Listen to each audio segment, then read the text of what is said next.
in the blessed name of our Lord Jesus Christ. Amen at tayo po'y nagagalak na misan pa. Tayo ay nandito sa bahay. Samba natin Panginoon sa gabing ito. Amen. Tunay na tayo lubos na pinagpala natin Panginoon.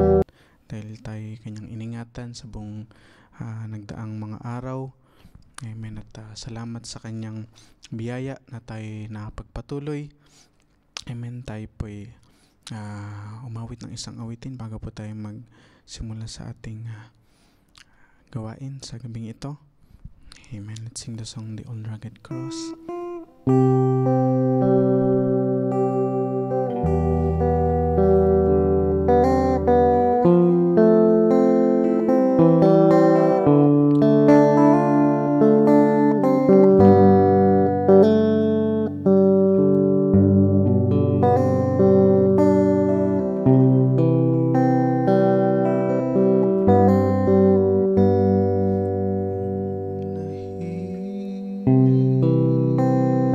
For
on that old cross, Jesus suffered and died to pardon and sanctify me. So I'll cherish the old rugged cross till my trophies at last I lay down, and I will cling to the old rugged cross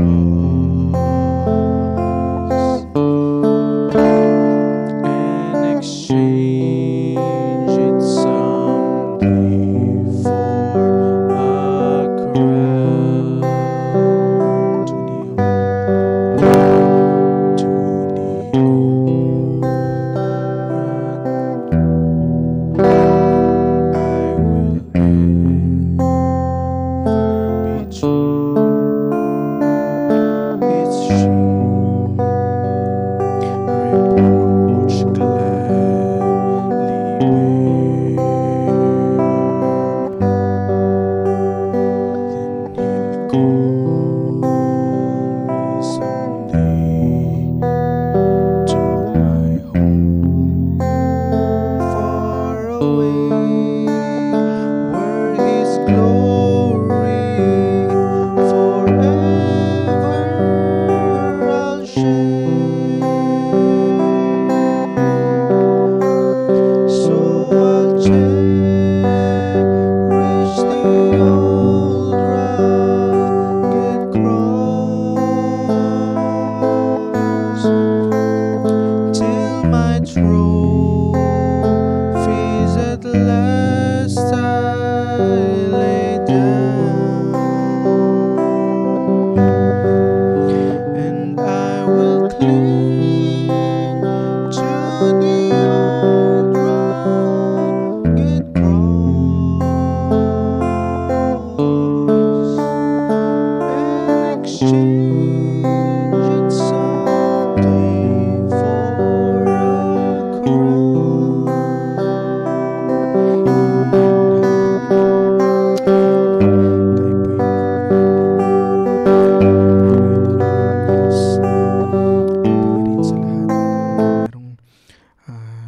Ikaw po, Lord, ang naglalang, Lord, ng buong sanlibutan. Aming kinatatayan, Lord Jesus, sa gabing ito. Muling dakilan namin, Diyos, kami po ay nagpapakumaba, Lord. Nagsusumamo, Lord, sa inyong trono ng awat biyaya, Lord, misan pa sa gabing ito. Ito na nga po, Lord, na kami po ay hindi karapat-dapat, Lord, sa gabing ito. Sa inyong gawain, ngunit salamat po, Lord, sa inyong biyaya, sa inyong habag, Lord Jesus. Kami po ay nakapagpatuloy, Lord, sa inyong Lord, gampanin, Lord, sa inyong gawain, Lord, para po sa amin, Lord Jesus Christ. Dalayan po namin, Lord, kayo po ang manguna, Lord, sa gabing ito. Kayo po ang mangusap, Lord, misan pa sa bawat isa sa amin. Kayo lamang po ang may angat, Lord, sa aming kalagitnaan. Kayo po ang mabigay ng papuri, Lord, sa aming buhay, Lord Jesus Christ.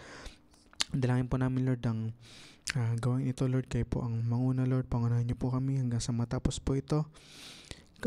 Kayo pong mag-ingat, Lord, sa lahat po, Lord, ng kapatiran po namin, Lord. Kung meron man pong bibahe pa lamang po papunta rito sa bahay sambahan, Lord, kayo po ang mag-ingat sa kanila. Kayo po ang mag-bless, Lord, sa bawat makikinig ng inyong salita sa gabing ito, sa makikinig, Lord, ng archive or live streaming, Lord, sa internet. Kayo rin po ang magbigay ng pagpapala sa kanila. Kung ano man pong pagpapala ang ma-receive namin, Lord, sa gabing ito, ganun din pong pagpapala ang ibigay niyo po, Lord, sa kanila. Lord, dalangin po namin ng lahat ng ito sa kapangyarihang pangalan ng aming Panginoon Jesus Kristo. Amen and amen. Amen. Hallelujah.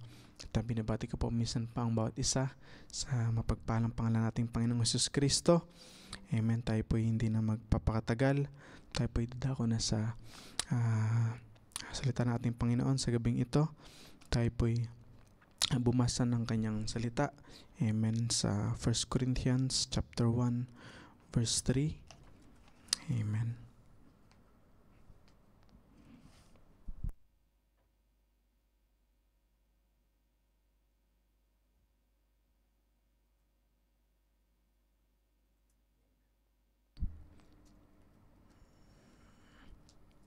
Amen. Sabi po dito sa 1 Corinthians chapter 1 verse 3. Grace be unto you and peace from God our Father and from the Lord Jesus Christ. I thank my God always on your behalf for the grace of God which is given you by Jesus Christ, that in everything ye are enriched by him in all utterance and in all knowledge, even as the testimony of Christ was confirmed in you, so that ye come behind in no gift, waiting for the coming of our Lord Jesus Christ, who shall also confirm you unto the end, that ye may be blameless in the day of our Lord Jesus Christ. God is faithful, by whom ye were called unto the fellowship of His Son, Jesus Christ our Lord. Amen. Tayo po yung mukat manalangin minsan pa. Muli dakilan namin Diyos na merong lalang Lord ng bawat bagay sa aming buhay, Lord Jesus. Dalangin po namin Lord minsan pa na mangusap po kayo sa gabing ito. Tunay nga po Lord na lahat po naming karunungan Lord ay merong limitation Lord Jesus Christ. Ngunit salamat po Lord dahil hindi kami nagdadwell sa aming karunungan, sa aming sariling kalakasan. Ngunit kami lamang po ay umaasa sa inyong Lord, wisdom and knowledge and revelation na nagmumula sa inyo, Lord Jesus Christ. That's why we are inviting you, Lord Jesus, our great tutor, a great teacher sa gabing ito. Kayo po ang minsan pa na maghayag ng inyong salita.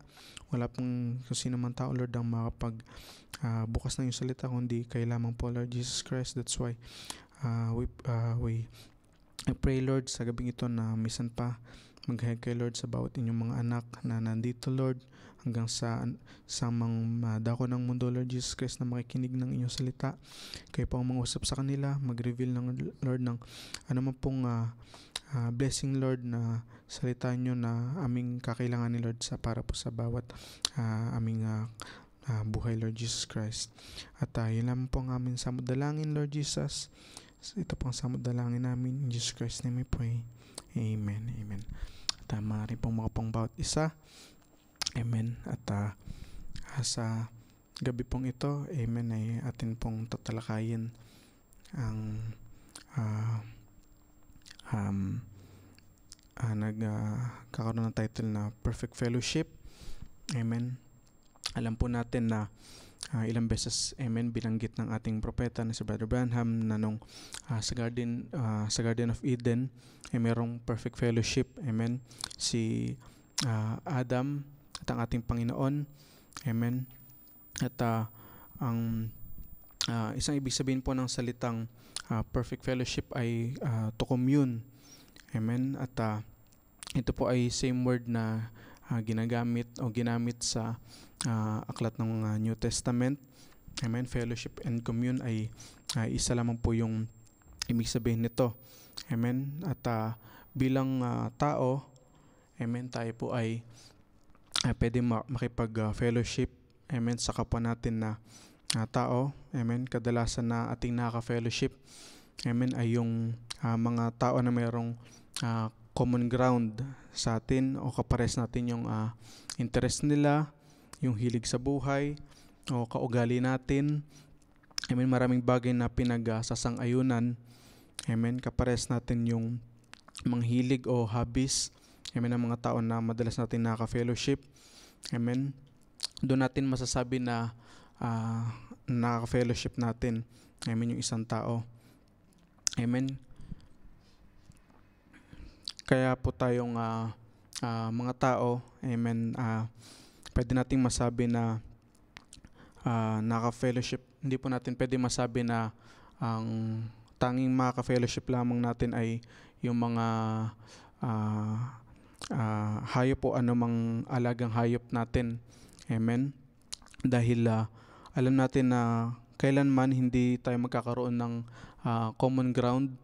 Amen. Kapag ang lagi lang nating ka-fellowship yung ating mga alagang hayop o anumang pet na gusto natin na alagaan.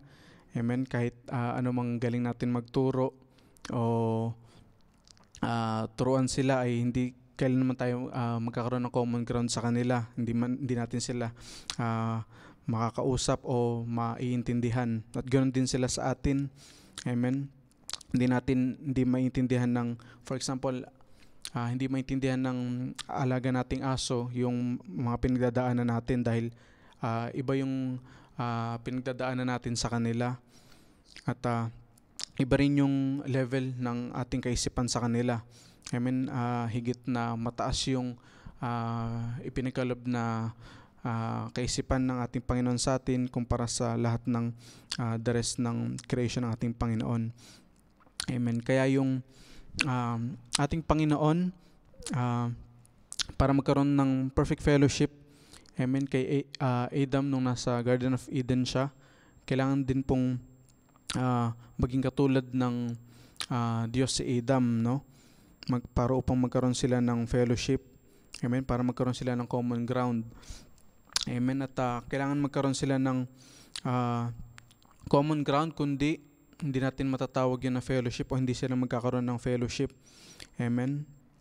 At sabi ng Biblia sa atin na nung panimula, ang ating Panginoon ay mayroong perfect fellowship kay Adam tuwing siya'y bumababa sa Garden of Eden. Amen. Sila yung nagfe-fellowship. Ngunit ito po ay naputol o it was broken. Amen. Nung pumasok yung kasalanan. Amen. Nung pumasok po yung kasalanan, doon po naputol yung perfect fellowship ng tao sa ating Panginoon. Amen. Bago po pumasok yung kasalanan sa sangkatauhan, amen, walang misunderstanding na nagaganap sa tao at sa ating Panginoon. Kung ano man pong salita o sabihin ng ating Panginoon ay ito ay naiintindihan agad ni Adam. Amen. Walang misunderstanding o walang kagulumihanan na nagaganap noon bago pumasok yung kasalanan. Amen. At dito po sa message, tayo po yung magbasa ng message sa Fellowship about Redemption. Fellowship by Redemption. Amen. 1955. Amen. Sabi po dito ng prophet na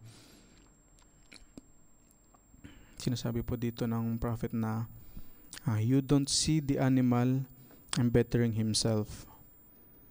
He can't embetter himself. Amen. Sabi po dito ng prophet, kasunod nito ay sabi niya po, if he gets any better treatment, it's got to come from some other source. He doesn't build himself a better house. He doesn't make himself fry his meat where he used to eat it raw. See, it has to be done because there is nothing in him to give him a soul. An animal doesn't have a soul. Sabi po dito niya sa kasunod na paragraph 5, but a man has a soul, and therefore that soul is a part of God, and even in its fallen state. Amen. Makita po natin dito na sinabi ng propeta na but a man has a soul, and therefore that soul is part of God. Amen. So hindi lamang po pala tayo sa physical realm pwede magkaroon ng fellowship sa ating Panginoon. Amen. O sa physical realm o physical state natin, tayo nanalangin. Amen. Ginagamit natin yung ating labi bilang makipag-usap sa ating Panginoon sa pamagitan ng pagdarasal. At hindi lamang yun yung realm na pwede nating maka-fellowship ang ating Panginoon. Amen. At ang Diyos ay hindi lang din nagkakaroon ng fellowship sa spiritual realm. Amen. Hindi sa kung paano yung iyak natin o pagtangis natin sa Panginoon. Hindi dun sa emotion na ating lalabas o imagination natin o reasoning. Amen. Dinesign ng Panginoon ng bawat tao na magkaroon ng fellowship sa bawat kaluluwa.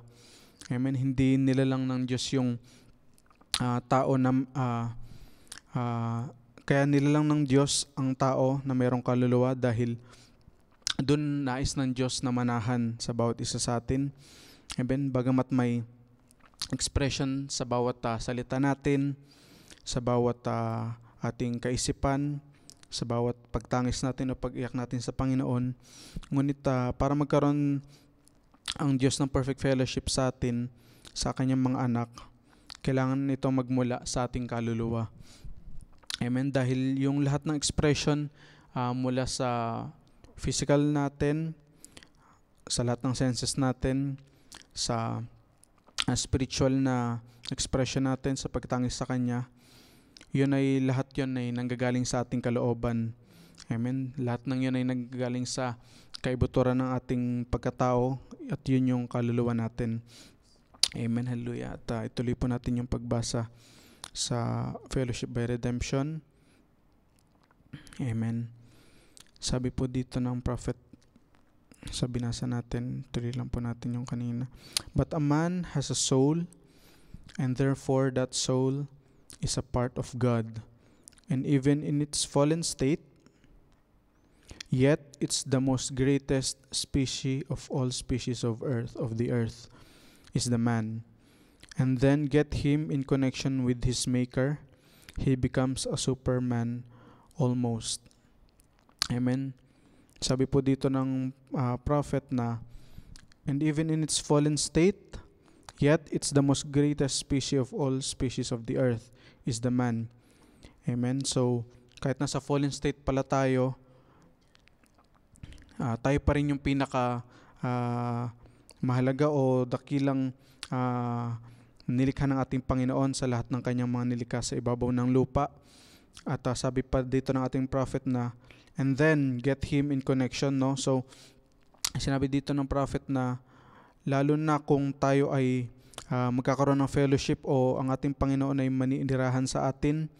Amen, sabi niya dito, and then get him in connection with his maker, he becomes a superman almost. Amen, sabi po dito na bagamat kaya ng bawat tao o kaya ng sangkatauhan na magtayo ng bahay o gumawa ng anumang art o anumang kadahilanan, ngunit kung walang connection sa ating Panginoon ang bawat puso ng tao, amen, yung taong iyon ay wala ring pinakaiba sa isang animal, no? Sa brute animal o wild man, inhuman o violent person.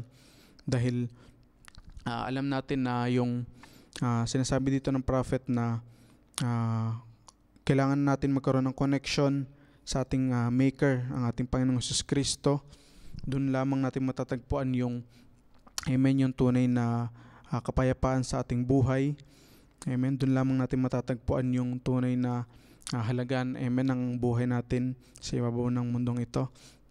Amen. Sabi po dito na kasaniton, and then get him in connection with his maker, he becomes a superman almost because he's a son of God. He becomes acquainted with his maker, with the creator of all things. And then when that man there, acquainted with his maker, becomes a part of his maker, becomes back into fellowship with his maker, every divine word becomes a living reality to him and he believes it. Amen. Ito yung ninanais ng ating Panginoon, no, na ating makamtan o ating mabalikan, no, yung state na tayo ay merong perfect fellowship sa Kanya. Amen, na tayo, na yung puso natin ay connected sa ating Panginoon dahil inalis ang tao sa perfect fellowship ng kasalanan, no? Yung kasalanan yung ang dahilan kung bakit tayo nawala sa perfect fellowship sa ating Panginoon. Kaya ang bawat tao sa mundong ito ay hindi naintindihan yung salita ng ating Panginoon o yung sinasabi ng ating Panginoon para sa atin dahil yun sa kasalanan o unbelief. Amen. At Sunod po natin, tuloy po natin yung pagbasa. Sabi po dito na, but when God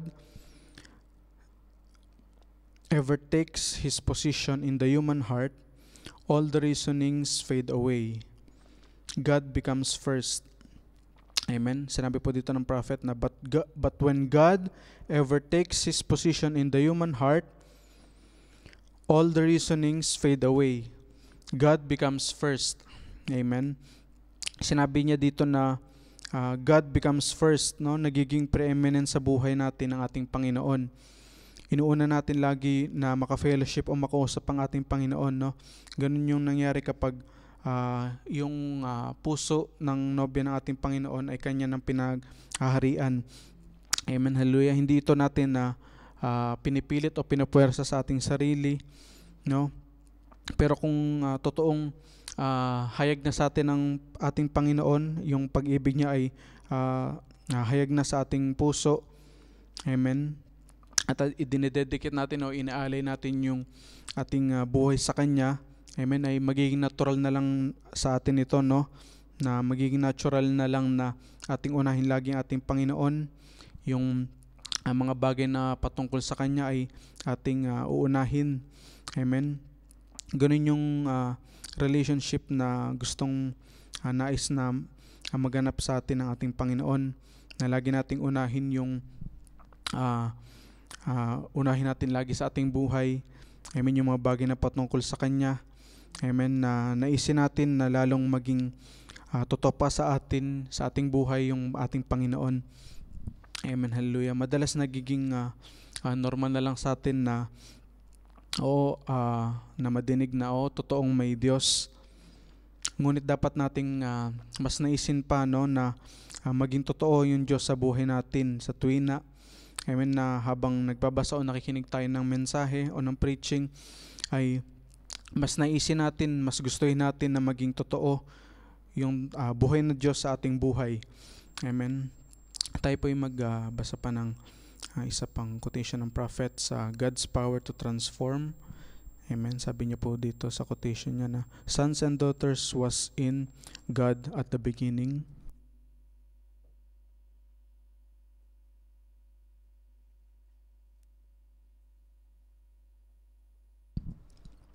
Amen. God's power to transform po yung title. Sabi niya po dito na sons and daughters was in God at the beginning. Now look, you've got eternal life, you say. We believe it. Amen. Tayo po'y naniniwala na tayo merong, amen, eternal life. Amen. We believe it, that we got eternal life. Well, there is only one form of eternal life, and that's God. That's the only thing that is eternal, is God. Amen. Then if you've got eternal life, that life that's in you always was, and you were in the loins of God before there even was a world. Amen. Sabi niya po dito na you're in Him even before there was a world. Amen. Makita natin dito sa binasa natin na quotation ng prophet na tayo pala ay may fellowship na dati pa sa ating Panginoon. Amen. Bagamat tayo ay seed form pa lamang o nasa Kanyang kaisipan pa lamang nun, bago pa itatag ang sanlibutan, tayo ay mayroon ng fellowship sa Kanya. Amen. Sabi niya pa po dito, katuloy na quotation ng prophet na then you were in the loins of Jesus and went to Calvary with Him. You died with Him and you raised with Him. And today we're sitting in heavenly places in Him, filled with His Spirit. Sons and daughters of God, die with Him, raised with Him, sure. Amen. Sabi niya po dito na, then you were in the loins of Jesus, and went to Calvary with Him. Amen. Hallelujah. You died with Him, and you raised with Him. And today we're sitting in heavenly places in Him, filled with His Spirit, sons and daughters of God. Die with Him, raised with Him, sure. At sabi niya pa po dito katuloy na quotation niya, doon pa rin po sa God's power to transform. Now you can fellowship with Him. You couldn't back there. Amen. because you were just a word in him, a seed. But now he has manifested you, and now he wants you to fellowship with him. Then he came down, was made flesh, so he could perfectly fellowship with you. See the perfect fellowship? Oh my. Sabi po dito ng ating prophet na when Adam was in the Garden of Eden, amen, sinasabi niya po dito kanina na meron siyang perfect fellowship sa ating Panginoon that time. Amen. Siya po ay seed of God, and then nag-manifest siya sa laman, and then nilagay po siya ng ating Panginoon sa Garden of Eden. Amen. Ngunit sinabi po dito ng prophet na now you can fellowship with him. You couldn't back there because you were just a word in him, a seed. But now he has manifested you, and now he wants you to fellowship with him. Amen. Kaya hindi natin matatawag, amen, sinasabi ng prophet dito na kaya hindi natin matatawag na perfect fellowship noon tayo, dahil noong tayo ay seed pa lamang, o nasa kaisipan pa lamang tayo ng Panginoon before the foundation of the world, no?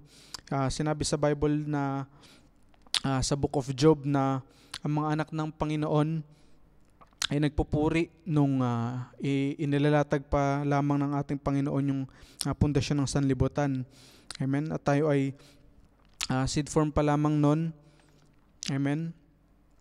At tayo ay nagpupuri na sa ating Panginoon. Amen. Ngunit hindi doon natatapos yung plano ng ating Panginoon, no? Hindi natatapos doon sa tayo ay kanyang iniisip bago itatag ang sanlibutan. Tayo ay nagpupuri sa kanya habang tayo ay nasa kanyang kaisipan pa lamang. Hindi doon huminto yung programa ng ating Panginoon para sa atin. Amen. Gusto niya na tayo ay tulad ng ating ama na si Adan ay mag-manifest din sa flesh, no? Dito sa ibabaw ng mundo. Amen. Upang tayo ay magkaroon ng mas malalim na fellowship sa Kanya. Hindi gusto niya magkaroon ng mas malalim na relationship sa Kanya. Amen.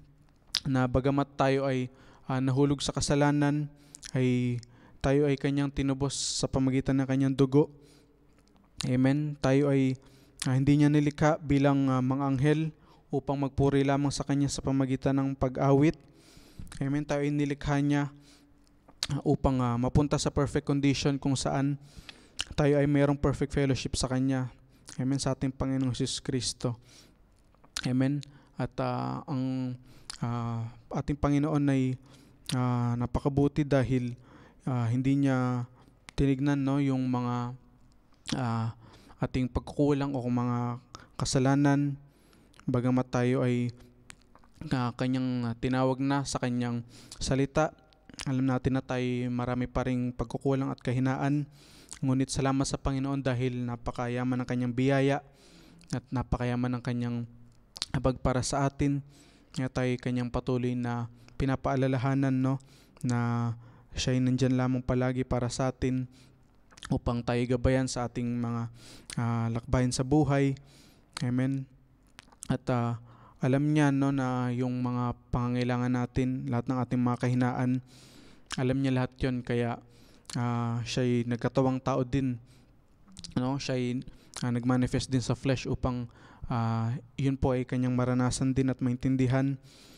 Kaya yun po yung plano ng ating Panginoon, no, na sinabi niya sa sa Kanyang salita na hindi lamang natatapos dun yung Kanyang plano sa krus ng Kalbaryo, ngunit ito po ay pinagpatuloy ng ating mga kapatid sa pananampalataya hanggang sa umabot po, amen, sa ating kapanahunan yung salita ng ating Panginoon na nag-meet po yung salita ng ating Panginoon at pati tayo, amen, cross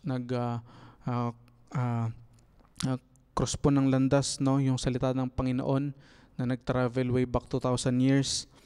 Amen. Na habang hanggang dito sa ating panahon, amen, ay meron pa rin siyang tinatawag na Kanyang mga anak. Amen. Dahil totoo po yung Kanyang salita na siya po ay patuloy na tatawag ng kanyang mga anak hanggang sa kanyang pagbalik. Amen. That's why tayo nagpapasalamat dahil napakayaman ng biyaya ng ating Panginoon sa bawat isa sa atin. Amen. Yung perfect fellowship na ninanais ng ating Panginoon ay tunay na hindi natin kayang magawa kung ating sarili lamang ang ating titiwalaan. Ngunit salamat dahil meron tayong Diyos, no, na merong kakayanan, no, na tumulong sa atin, amen, upang tayo ay makapagpatuloy upang ating makamtan yung perfect fellowship na kanyang ninanais, bagamat hindi sa lahat ng mananampalataya ay naroon na sa kalagayan na yon.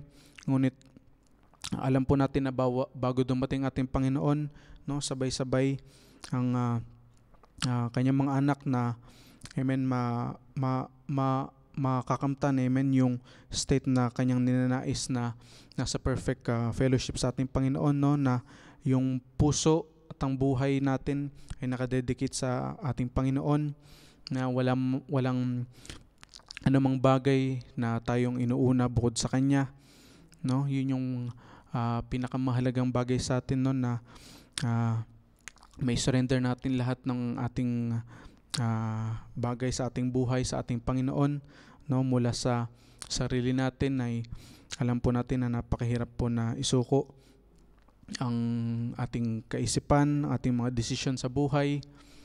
Amen. Napakahirap po gawin nun, no. Madali lamang pong sabihin, ngunit mahirap pong gawin nun na 100% ay ating may isuko sa ating Panginoon. Ngunit salamat, amen, sa ating Panginoon na nagbibigay sa atin ng kalakasan, patuloy na nagbibigay sa atin ng wisdom, ng revelation na higit na atin pang patuloy na mas naisin, no, mas naisin natin na maging better Christians araw-araw. Mas naisin natin na patuloy na mas isuko natin yung buhay natin sa Kanya, hindi lamang 80% or 95%, ngunit gusto niya na 100% sa ating buhay ay ating maisuko sa Kanya. Doon lamang po siya makakakilos sa bawat buhay natin kung atin lamang po maisusuko ng buong buhay natin sa Kanyang salita.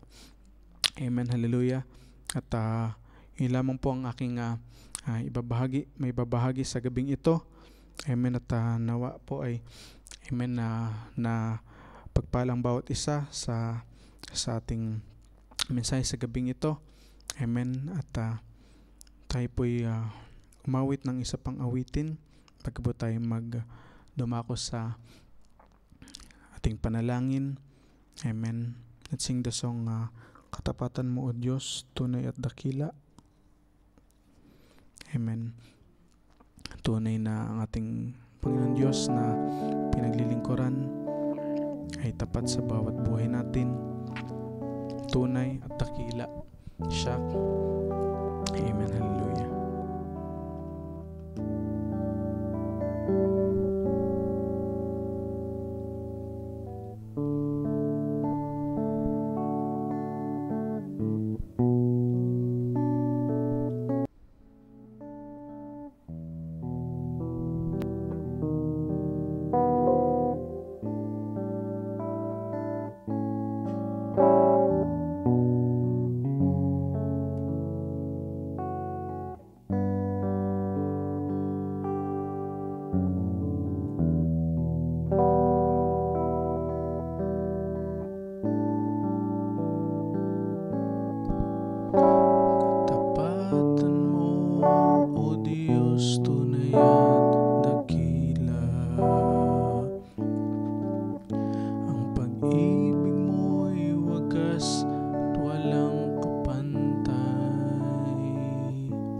Sa aming puso, sa aming buhay, papurit pagsambay iaalay. Bukas bukas, noon, ngayon, magpakailanman, luwalhatiin ka.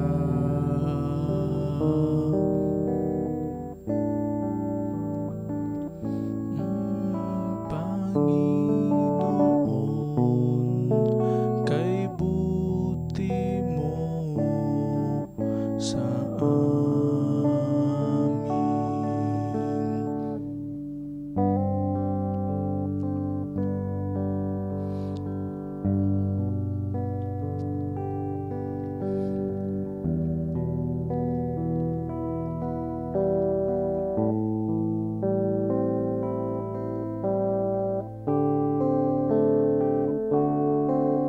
katapatan mo, O Diyos, tunay at dakila.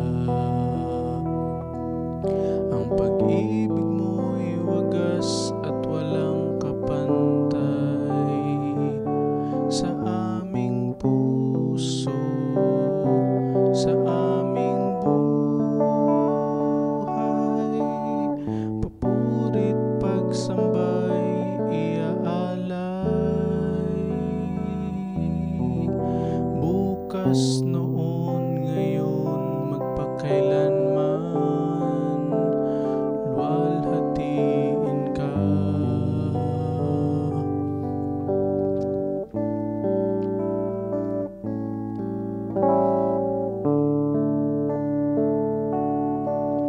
Kay buti mo sa akin,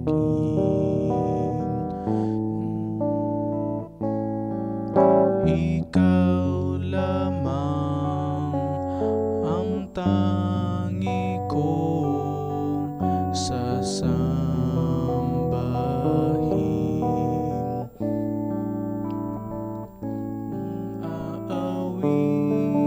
Aawitan kita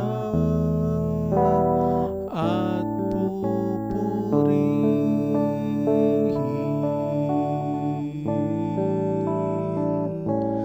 Panginoon, kay buti mo sa akin. Amen, hallelujah. Tayo po yung makot manalangin. Muli dakila namin Diyos, kami po yung nagpapasalamat sa gabing ito na tunay nga po, Lord, na minsan pa kami po yung inyong kinuusap, Lord Jesus Christ, sa pamamagitan ng inyong salita. Salamat po, Lord, sa inyong paalala, Lord, sa bawat isa sa amin, na kami po tunay nga po, Lord, na inyong anak, Lord Jesus Christ, sa aming kapanahunan, Lord Jesus. Salamat po, Lord, dahil kami po inyong inisip na, Lord Jesus Christ, bago po itatagan sa libutan. Salamat po, Lord, dahil hindi po natapos ang inyong programa mula sa aming ama na Lord na si Adam, Lord. Hindi natapos, Lord, ng inyong program sa kanila. Ngunit ito po ay nagpatuloy, Lord, no, dahil sa inyong redemption, Lord Jesus Christ, sa inyong plan of redemption, Lord Jesus Christ. Salamat po, Lord, dahil kami po inyong binilang, Lord, sa inyong binhi, Lord Jesus Christ. Salamat po.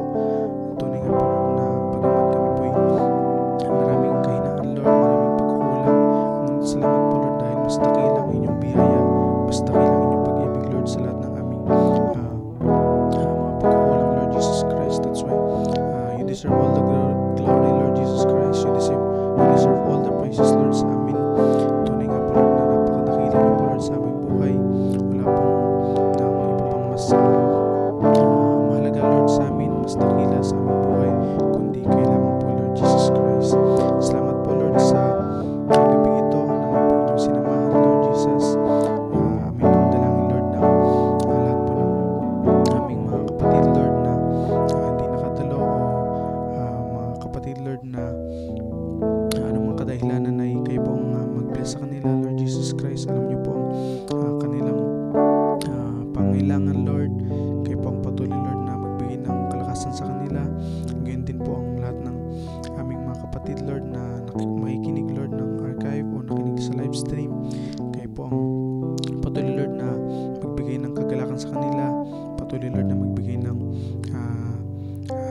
revelation, Lord, sa amin, Lord Jesus Christ, na wala na pong ibang mas halaga pa kundi magampanan po namin, Lord, ang lahat ng gampanan, Lord, namin para sa inyo, Lord Jesus. That's why kami po'y narito sa gabing ito. Nagpapasalamat, Lord, na kami po'y inyong iningatan sa nagdaang mga araw. Dinako niyo po kami, Lord, sa inyong bahay sambahan. Misan pa, tunay nga po, Lord, na kami po'y napakapalad, Lord. Tunay po kami, Lord, na privilege, Lord, sa lahat ng tao, Lord, sa sanlibutan, dahil kayo po ay aming nakilala, Lord Jesus Christ, sa aming buhay. Tunay nga po, Lord, na ano pa po ang aming maihiling, Lord Jesus, ano pa po ang aming nanaisin, Lord, na kayo po ay nasa aming puso na po, Lord Jesus Christ. Kayo po ay nagpakilala po, Lord, sa amin, Lord Jesus Christ. Nais lang po namin, Lord, na patuloy kayo, Lord, na mag-reveal, Lord, sa amin. Patuloy kayo na maghayag, Lord, ng inyong sarili sa amin, na sa bawat araw ng aming buhay, Lord, ay mas mahalin ka pa po namin, Lord Jesus. Mas naisin pa po namin, Lord, ng inyong presensya, Lord, sa amin, na sa bawat lakad namin, Lord, ay makasama namin kayo, Lord Jesus Christ. Dalangin po namin ang lahat ng ito sa mapangyaring pangalan ng aming Panginoon Jesus Kristo. Amen and amen. Amen. Tayo po'y nagtatapos na. Amen. Sa ating gawain, tayo po'y umawit ng isa pang awitin. Amen. Bago po tayo maghiwalay. Amen. Let's sing the song Greater Than All My Sin. Amen. Amen. Tunay nga na mas dakila sa lahat ng anumang pagkukulang natin, o anumang kahinaan natin o kasalanan. Mas dakila yung pag-ibig na inalay at buhay na inalay ng ating Panginoon sa bawat isa sa atin. Amen. Let's worship Him. Amen. Dahil karapat-dapat siyang papurihan na kailangan sa ating buhay.